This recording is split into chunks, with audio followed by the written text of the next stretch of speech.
Tale Podcast, how stories shape and change our lives. I was having a conversation recently with a good friend of mine as we were both talking about the whole idea of self-improvement and the challenges that just get in our way as we struggle to make progress on our own personal goals and follow through with them sometimes. You know, self-help culture is something that is very prominent and popular in our day and age. And while occasionally our self-help gurus can supply us with some useful tools from time to time that can be helpful, I believe there's a fundamental flaw that underlies the hermeneutic of most of what collectively passes as self-help culture, literature, seminars, online influencers, and so forth. That basic premise underlying the self-help movement, generally speaking, is that you are not enough as you already are, and that you need whatever they've got to give to you or sell to you to make you feel better, happy, fulfilled, whole, and complete.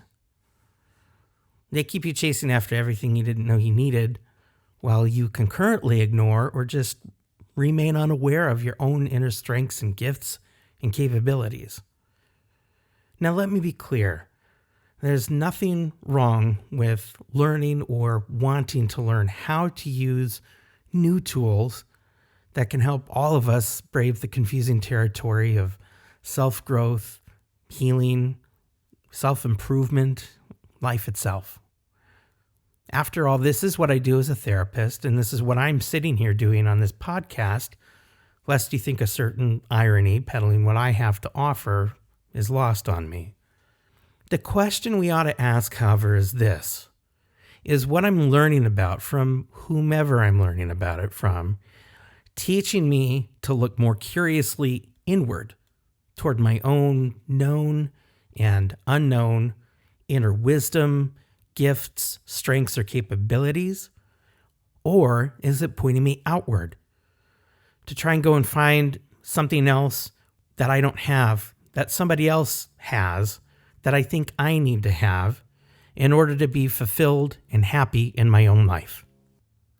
Our entire consumer culture is built around the premise that we are not enough as we already are. We need somebody else's wisdom or somebody else's product to make us better, more productive, smarter, more attractive in some way. In this conversation with my friend, we were reflecting on a particular self-help celebrity who had been talking about how to achieve excellence in life and how each of us felt as though we were failing at that while looking at ourselves through that particular lens. And after mulling this thought over for a few moments and just sort of responding to the inner tension I was feeling within myself, I said, I think I'd rather achieve wholeness than excellence. The thing is, there's no achieving wholeness because wholeness is not something to be achieved. Wholeness is what and who we already are. But in our endless quest to navigate daily life in a complex world, it's something that we forget. It's a memory that seems to get lost as we go about the process of figuring out how to live life, constantly reimagining who and what we are in this world. And sometimes our own curiosities prompt us to wander away from the central truths about ourselves, that we are already whole. This forgetfulness, in tension with our capacity to remember this essential truth of wholeness about ourselves, is usually what prompts these mythological journeys that we end up taking in life, be it the hero's journey, the heroine's journey, or 1,000 other different kinds of journeys we could take. The practice of wholeness is paradoxically also about the journey we all take to reveal and reclaim those memories and those primordial thoughts and knowledge about ourselves back to ourselves. It's about learning to trust and love ourselves more fully, more authentically, and agree to do the difficult work of our own inner healing and reconciliation in response to the many wounds that we have gathered over a lifetime that could be even possibly inflicted upon us throughout a given lifetime. And there is no finish line with this kind of work. It is very simply a way of life we either choose or don't choose. In fairy tales, the heroines and the heroes almost always have help from someone or something. A person, an animal, a magical being, or a talisman that helps the protagonist get unstuck various points along their path. This teaches us that the wisdom of others and that the community of others and that the blessing and support of our loved ones is a fundamental part not only of our own lives, but of how we begin to reimagine our own lives and our own journeys as we grow up. In what we often like to call the olden times, our stories were much more collective in nature and less individualistic. Shamans, priests, medicine healers, and other wisdom figures like mothers and fathers and elders, for instance, these people were all an integral part of teaching their children how to walk through the collective stories and rites of passages that they had gathered in their own ancestry that were known to them and accepted and expressed overtly within those various communities. That kind of communal living has all but been obliterated in modern life. In place of shamans, wisdom tales, and communal collective rites of passage to help guide us through the complex waters of daily life, we have therapists, we have social workers, we have behavioral experts, we have mentors. To a certain extent, we can include religious figures who are still able to provide this function for their faith communities. But sadly, in my opinion, their ability to effectively connect with people on a soul level diminishes to the extent that dogma and piety have become more important and more instructive to them than connecting and walking with someone on a human level exactly where they're at in their lives.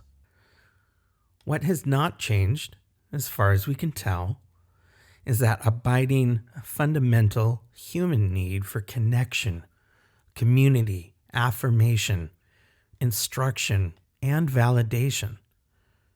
And where there is a vacuum where effective collective wisdom, connection, and community are lost, there are those that will happily move into that void and take advantage of filling up that empty space. And not for the sake of others, but mostly for the sake of themselves. Where the onus of responsibility for building trust originally resided in the collective wisdom of the community, in the elders and storytellers that held that collective wisdom, the onus now falls on each of us individually, as we have shifted away from the collective and back to the individual. In other words, it's up to each and every one of us as individual people to develop an ability to have some discernment about who might be trustworthy and who may not be trustworthy as a guide, a helper, a therapist, a friend, a guru, or even a movement. Cults and fundamentalist sects are all too common these days, and we need to learn how to read the signs and the red flags of these types of movements, which is something I hope to dedicate some extra time to talk about in a later episode. The shift from the more communal to a more individualistic way of navigating life inevitably happens and must happen when an entire culture moves away from wisdom-based community to consumer culture. The fundamental principle in the first example is about cooperation with others for survival and sustenance. Well, in the latter, it's individuals instead competing with each other for resources for survival and sustenance. There's so much that can be said in critique of consumer culture. But I want to assert here that our ability to become more curious about our own individual souls is not necessarily a bad thing. What is lost, however, in that process are our trustworthy, supportive communities that are equipped to meet those fundamental needs for human connection and growth.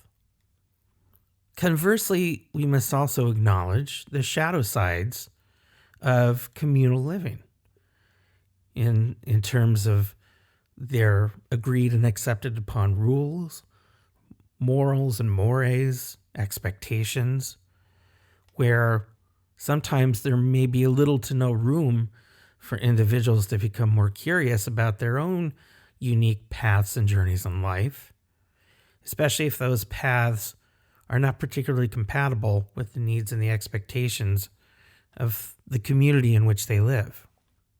So this brings us back to the idea of what the work of wholeness is all about.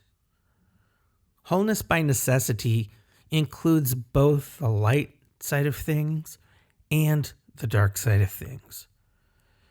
Each person, each community, each cultural, moral, ethic, or ethos has both its light side and its shadow side. In the language of wholeness, our posture towards both must be one of curiosity and compassion, not warfare, not divide and conquer.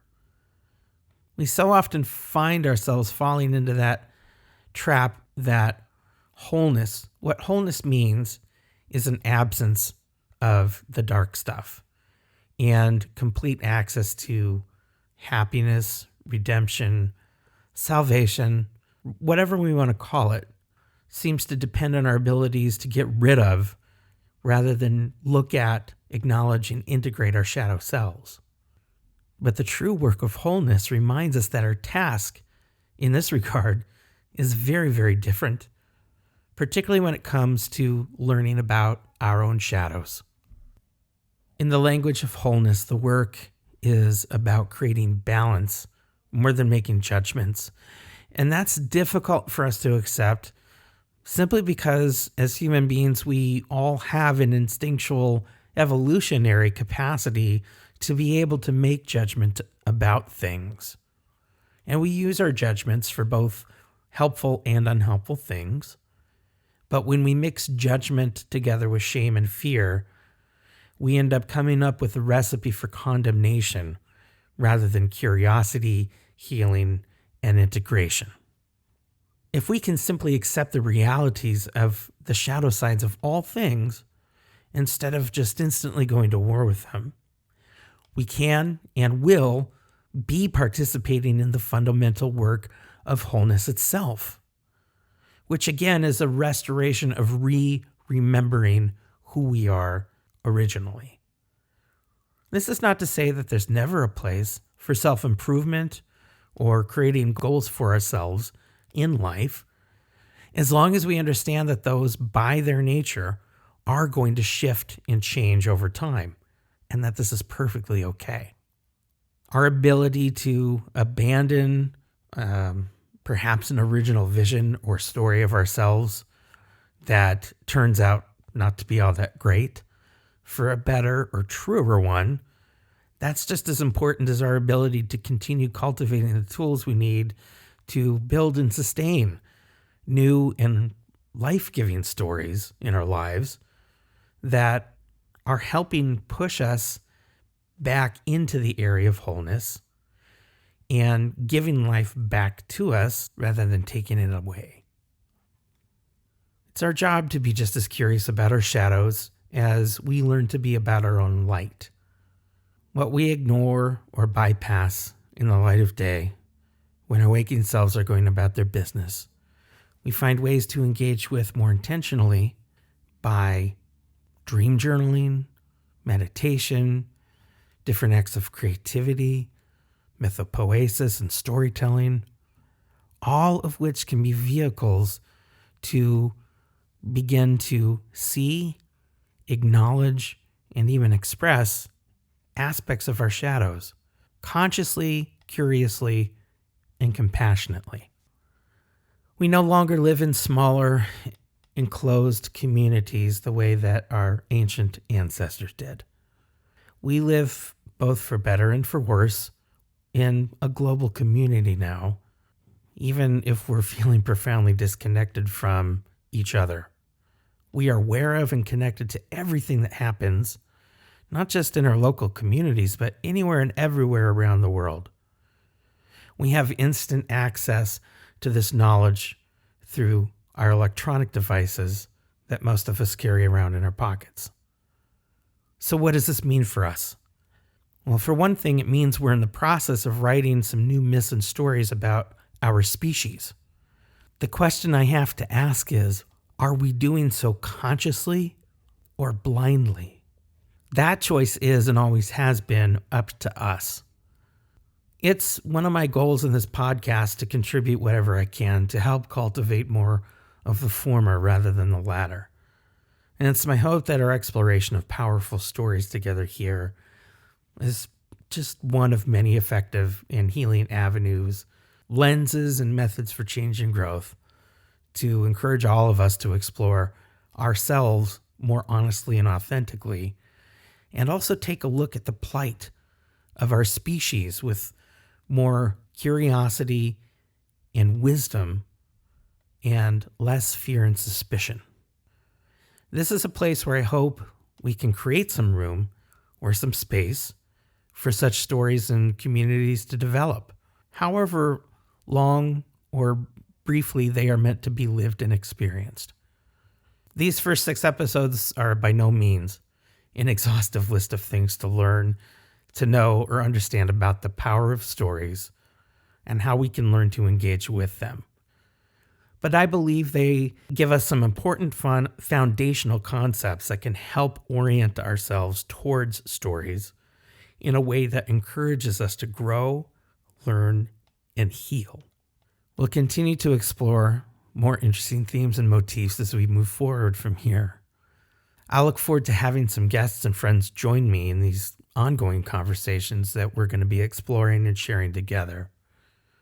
Thank you once again for tuning in, and I look forward to having all of you continue this journey with me and everyone else who desires to be more connected to their own stories, and that together we can find more ways to reach out, connect, tell, and listen to each other's stories.